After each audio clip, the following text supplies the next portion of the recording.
Welcome to the Word for 2021. Today we're in Genesis chapter 14.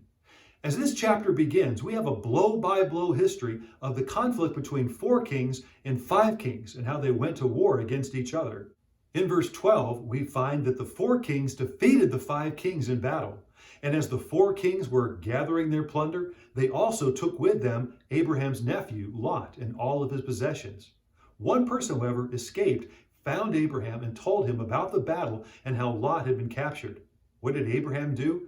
He could have said, well, serves him right for choosing to live where he lived. But instead, he had compassion, and he mustered 318 men from his own household, and they formed an army, a rescue party, and they went after Lot. In verse 16, Abraham defeated the 4 kings, and he rescued Lot. He rescued Lot, recovered all of his goods and all the people that were with him.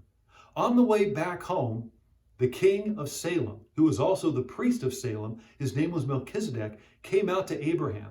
He brought with him wine and bread. And Abraham saw Melchizedek, knew that he served God Almighty, and he honored God for the victory. And how did he do it?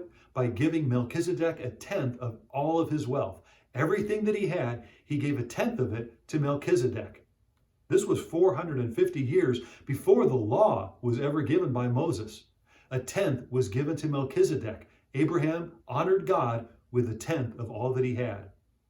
We today give a tenth to the Lord as well, not because of the law, but because we want to honor God with what we have. We trust God that He is our provider. So therefore, we give Him a tenth of everything that we have, trusting that He will provide for us with the remaining 90%.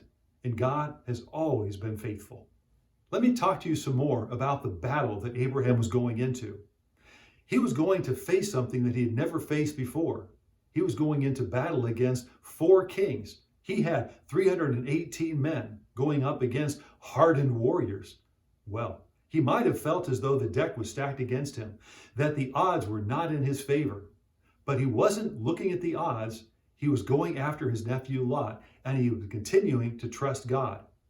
Would he be strong enough to go against this battle if God was with him? The answer was yes.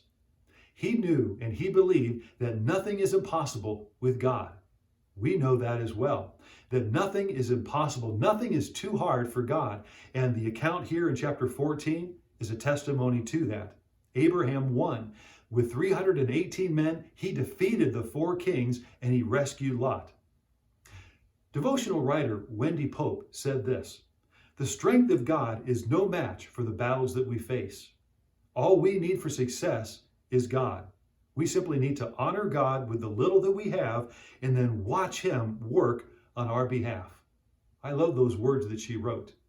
But when we look at chapter 14 and we boil everything down, what is one message that we can glean from this chapter? We can know that God is our source and our strength. And just like Abraham, we need to trust Him in the good times and in the battles. God is faithful. Thank you for joining the Word for 2021.